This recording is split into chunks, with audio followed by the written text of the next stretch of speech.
Hello everybody, welcome to episode 93 of Show For You. We're going to be going over season 2 of Baki Hanma.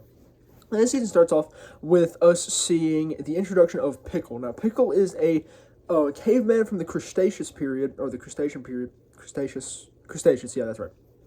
I'm semi-interested in paleontology, not well enough to know, I guess, the order, nor, I guess, the exact classification of all of the eras. But, yeah, or not eras, but epochs, whatever you want to call them. But yeah, so we have this. Pickle is introduced. Now, Pickle is a caveman, and he was found in a salt mine, I believe it was, in Colorado. And they were mining, and they ultimately found Pickle perfectly preserved fighting a T-Rex. So yeah, like a bunch of scientists end up excavating him and taking him, trying to revitalize him and learn more about him. And ultimately, they learned that he is alive. And also that this T-Rex, though not alive, is very well preserved. And the main scientist behind him is a dude by the name of Albert Payne. And we see as Albert Payne is just kind of trying to figure him out. He has his assistant. Now, the assistant one day, he's bored at work. He's working a late shift. And he's like, you know what? I want to be the first person in, millennia to try a T-Rex steak. So he gets the bright idea. Saw him off a little bit of T-Rex, cook it up, and eat on it. And then this awakens Pickle. Pickle is awakened by the smell of the T-Rex steak. He wakes up, comes in, and absolutely essentially just takes over the lab.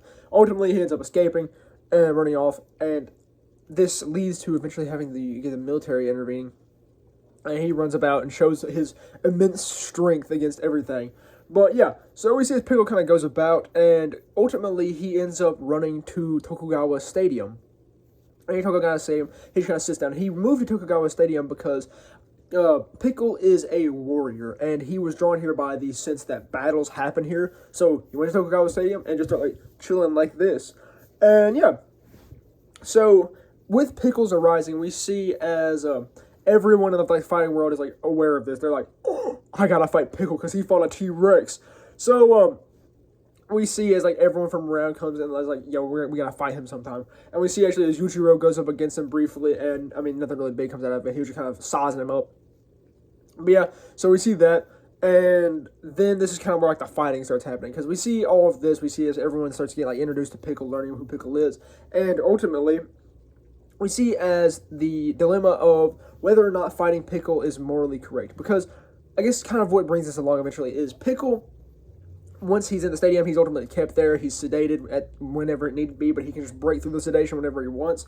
And he's just chilling here by his own will. Now, they cannot find enough for Pickle to eat, because Pickle will not eat anything which he has not conquered first. He won't eat lions, so they run away from him and stuff like that. However, they end up finding Siberian tigers, which there's only 500 left of in the Baki world, and he will eat them. However, this is not a sustainable food source, and Albert Payne, though he is willing to sacrifice all of the Siberian tigers to keep Pickle alive, they decide against this. But yeah, so ultimately they think it up. They get the idea thunk up that Pickle will eat humans, because Pickle, the only thing that can really challenge Pickle is a human. So they send in Kyo Retsu, because he goes in very willingly, ready to fight, or Seeking Retsu, as he's called now in Hanma. I don't know. The Seeking is stated to have been his original name or something no, it wasn't his original name. It was his name given to him by his master, but we never really call him Seeking. So I'm just going to call him Retsu. But yeah, so, I mean, he's called Seeking throughout this episode, but prior, we'd never seen him really called Seeking Retsu. But yeah, so we see as Retsu goes in and fights Pickle. Now, this fight, yes, it looks like it goes pretty good. Ultimately, it goes way in Pickle's favor. Pickle beats the crap out of Retsu and ends up ripping off his leg and munching on it. And he takes a bite out of Pickle elsewhere as well. But yeah, so Kyo Retsu, or whatever you need to call him, Retsu, is ultimately beaten by Pickle. And so we see as he's left in recovery, and he is disappointed that Pickle didn't get to completely devour him, because he feels as if he broke an agreement that him and Pickle made subconsciously, because Pickle can't talk. But yeah, I also forgot to mention at one point when they were this isn't really important, but it shows the primitive nature of Pickle. At one point, they were transporting Pickle to just around, because the media had learned of him, and they come out there and they tried to interview Pickle, and a woman runs up on Pickle, and let's just say Pickle is not aware of common standards of decency and has his way. But yeah, so Pickle does that, and this was before the fighting and all that. But yeah, so that's just more information about Pickle and how like primitive he is. Yeah, so then after this, we see as the next person who's wanting to go up against Pickle is Katsumi Orochi. So Katsumi has felt as if he's been undermined recently. Not undermined, but as if he's inadequate recently because he's learned that by the lips of Ujiro Hanma, that everyone kind of views him as a fraud, kind of a weakling, only living off of the, I guess, stature of his father, Dopo Orochi. And he also tells him that Orochi only is kind of like disappointed in him. So what we see is Katsumi starts to learn how to better fight.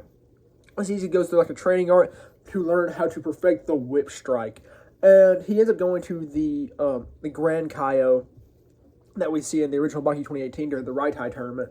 And this man teaches him how to make joints throughout his body and to turn each part of his body into a joint so it can act like a whip. And this is a really cool technique. I honestly loved this technique because it was so cool because like it would always show like the X-ray vision of Katsumi's body when you do it, and you can see like the jaded like plates of the joints and all of that. So we see as Katsumi prepares to go up against Pickle using this. And ultimately, they don't end up fighting in a stadium because Shinshinkai's always got to be big and grand and Katsumi is the chairman. So they end up going out to a baseball stadium. And all the Shinshinkai's there, they're like cheering them on and all that stuff. And we see them as they start to fight. Now, this fight was really good. I really enjoyed it because I really loved the whip strike technique by Katsumi. And we see it goes pretty well in Katsumi's favor until ultimately it does turn, the tables flip, and we see as Katsumi slowly is destroying his body because due to the immense power of the whip strike, once he finally actually takes it out of his tool belt, is destroying his hands. Like, it's destroying every part of his body. He's hitting with all parts of his body. He's using everything. And it's destroying his hands because it's just how the immense power of it. And so, ultimately, we see as Pickle ends up beating him and eats his arm. At least takes his arm. But yeah, so Katsumi is out for the count for now. And then we kind of see afterwards as Katsumi is trying to train and learn how to use just one arm, which he's getting pretty good at. He's messing with like a plastic bag. And we see Baki come in. And he kind of briefly discuss Pickle and all that. But yeah, so throughout all of this, we've seen as Baki has been trying to like prepare to fight Pickle. We've seen that they had a brief encounter at one point when Pickle was allowed to go throughout the city. And he went to like a red light district for a little bit. And this dude was trying to lure him in, but then Hanayama pulled up and was like, yo, stay off my man Pickle.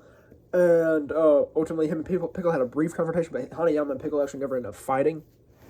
And during this time, Baki also got to meet up with Pickle briefly. They get to yapping a little bit. Well, Baki gets to yapping to Pickle, but since Pickle can't understand him. And Baki learns that he just wants nothing more than to fight with Pickle. And he's like tried to imagine him with a shadow boxing, but he just can't do it because he doesn't know what Pickle is like. However, he can't imagine dinosaurs, so he's been fighting dinosaurs with his shadow boxing.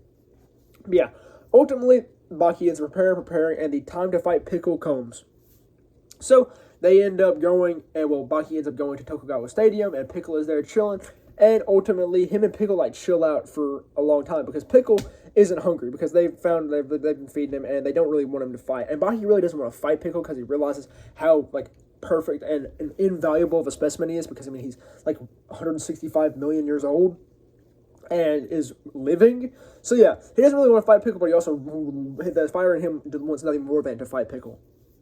Yeah, so we see as they kind of like chill around, they slowly like build kind of a relationship, just kind of sitting there and like watching each other, eating with each other and stuff like that. But ultimately, Baki tries to teach Pickle to fight for things which aren't like food, by just like piecing him up after eating a meal and all of that. And this ends up getting to Pickle, and they start duking him out.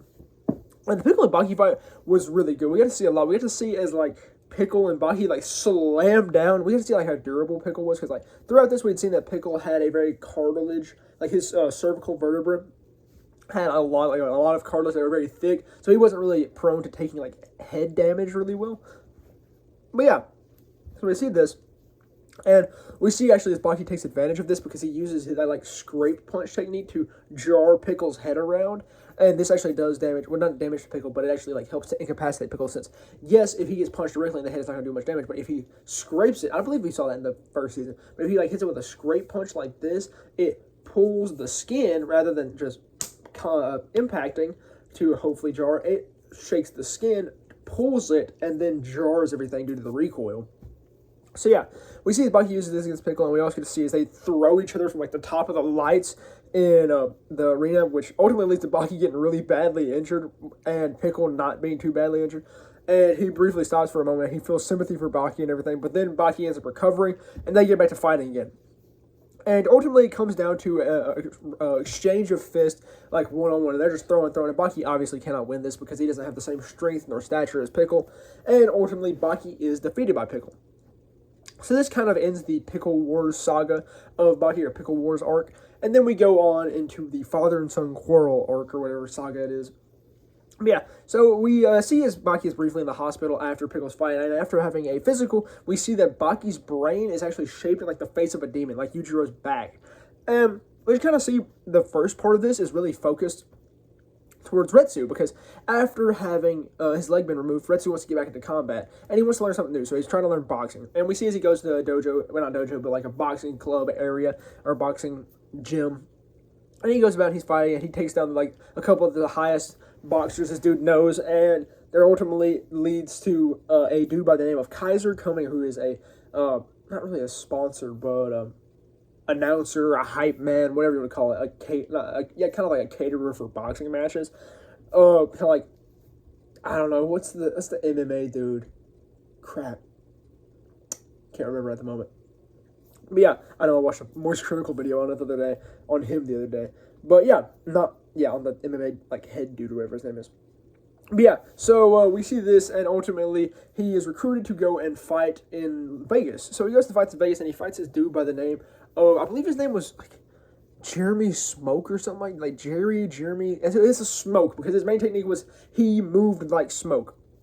He'd like wrap around you and hit you with crazy moves, and his fists were essentially like knives. And we see as Retsu slowly develops and in his mind thinks about technique to overcome this. He thinks of like the properties of tofu and stuff like that, and he's fighting on this guy, and ultimately he ends up winning via the use of just boxing. We see as Kaiu Retsu, who is the kung fu master, a 4,000-year-old, is able to overcome the strongest in boxing and ultimately prove that kung fu is superior and that boxing can easily be beaten even with their own rules in place. So this is a big W for Retsu. I really enjoyed this little like kind of side arc. But yeah, so throughout the main portion of this arc, what we're focusing on is Baki and Yujiro's like relationship. And we see as they kind of exchange some stuff here and there. We actually get to see more of like Nation's relationship with Yujiro. We get to see as Barack Ozma, which is the Baki standard for Barack Obama. We see as he ultimately reinstates the treaty between the United States and Yujiro Hanma, and it's essentially a treaty of, I guess, non-intervention, because it just states that they will not get in the way of Yujiro, and like Yujiro won't harm them in return. But yeah, so we see that, and we see as the Japanese Prime Minister, who recently come into power, is really worried about Yujiro as a threat. He's like, we need to find a way to take out Yujiro, but like nothing can take out Yujiro because he's Yujiro Hanma. But yeah, so we just kind of see some of that stuff, and it's pretty cool to see it.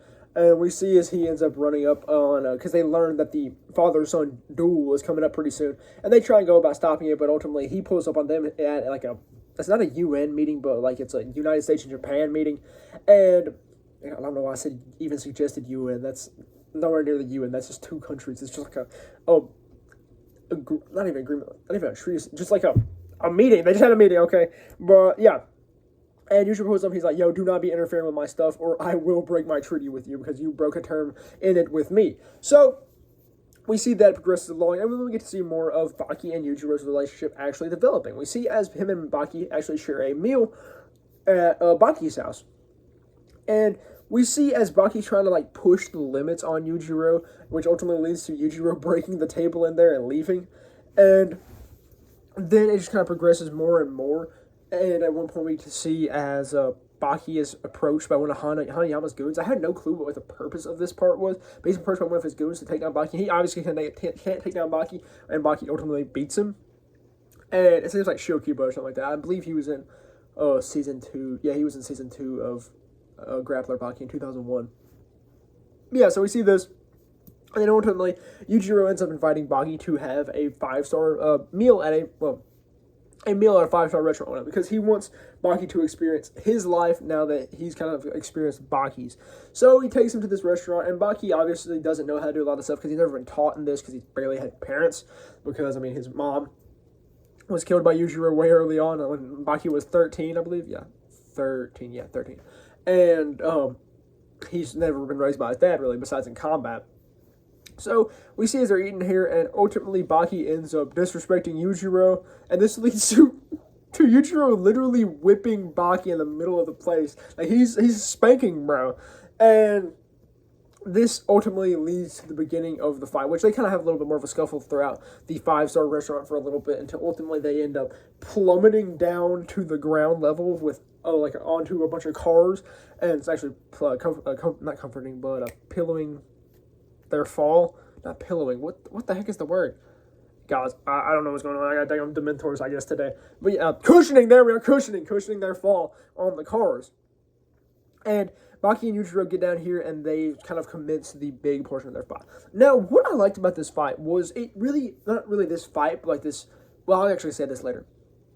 Yeah, so we see their fight continue, and this is honestly, surprisingly, a pretty back and forth fight. Now, at the beginning, Yujiro's kind of putting the whooping, not in the literal sense how he was previously, on Baki. Like, he's standing his ground, Baki ain't doing much, but Baki wasn't going seriously yet, and Yujiro gets enraged by this, and he starts fighting harder, which ultimately pushes Baki to being more serious. And we see that a bunch of people have crowded around here because they heard of the big father-son fight that's going on. We see as, like, Dopporochi's here, Pickle's even here, he's watching from a rooftop, and Tokugawa's here, who had, for some reason, they showed in the beginning of the season that Tokugawa had, like, cancer or something, and Yujiro ends up approaching him and hospitalizing him at one point because he gets rage-baited by Tokugawa. And we see Tokugawa in the hospital for a little bit. I don't know why this side plot was even there, but yeah, Tokugawa has cancer, and he's pulling up here, and he got Baki actually spoke with him prior to get the Japanese Prime Minister to remove everyone out of this area so that Baki and Yujiro could fight without harming anyone. So yeah, we see this, and they just throw down. This is really good. It's like a 7-episode fight, so I would highly recommend watching it yourself. We actually get a little bit of background information. We get to learn about Yuichiro Hanma, who is Yujiro's dad, who fought in World War II and wiped out the U.S. troops on Okinawa, and was just an absolute unit, and he was known for his technique called the dress, where he just spun people around his body to make a dress, and Yujiro ends up pulling this on Baki. But yeah, so what you kind of see is they actually, this isn't a very, malicious fight. They're slowly they're fulfilling each other. They're becoming satisfied. They're the only two people who can satisfy the other's needs because no one else is at that level. And it's really kind of a heartwarming fight to see. We actually see as they have a couple of father-son moments here and there. At one point, Yujiro is to pat Baki's head, and we see as at one point Baki rides on Yujiro's shoulders, and it's just really cool because you don't really get to see the side of Yujiro beforehand because beforehand Yujiro's been this monstrous, towering ogre, and yeah. But at one point we get to see as because they've been having a lot of brief fighting, then stopping and talking, fighting and stopping and talking, which was what I complained about with Final Fantasy Tactics the other day, but I really liked it here in Baki because it led to character development of Yujiro and of Baki himself too. Because throughout this season, Baki has come to realize that no, he does not hate his father anymore for killing his mother. He loves his mother because she sacrificed herself for him, and he doesn't really hate Yujiro for this anymore. And so he's become more open-minded towards Yujiro and has developed his emotions throughout this battle and throughout the duration of this season. Yeah, so we see this and they keep fighting, and ultimately Kosuke, who I was glad to see because we didn't really see Kosuke any of the first seasons. What happened to Kosuke? Did they break up? No, Kosuke is still here and she's still dating Baki. And at this point, she's like, yo, y'all need to stop the crap and just straight up throw down until the end of it. And which they end up kind of doing. They do have a couple interruptions. But yeah, so they throw down, and ultimately Baki is put on the ground and presumed to be defeated. And Yujiro goes to walking off. However, Baki's fighting spirit manifests itself and starts kicking Yujiro, which ultimately leads to Yujiro conceding. And one of the big things throughout this was Baki was wanting his dad to do things that were considered under him. At one point, he asked him to do the dishes when they're eating at his house. He asked him to do a certain select other things. And at this point, Yujiro's like, you know what, I'll make a meal for him. So he ends up making this spectral meal for him, kind of like the shadow boxing stuff they do. And him and Baki end up sharing this miso soup. But Yujiro actually doesn't end up eating it. And we see, as this ends, Yujiro is like, yeah, You made the ogre make you a meal, so you have won. Baki can't hear this though because Yujiro was slapping him on the side of the head and busted his eardrums up before this, and he concedes his defeat because Yujiro put him on the ground and did successfully beat him.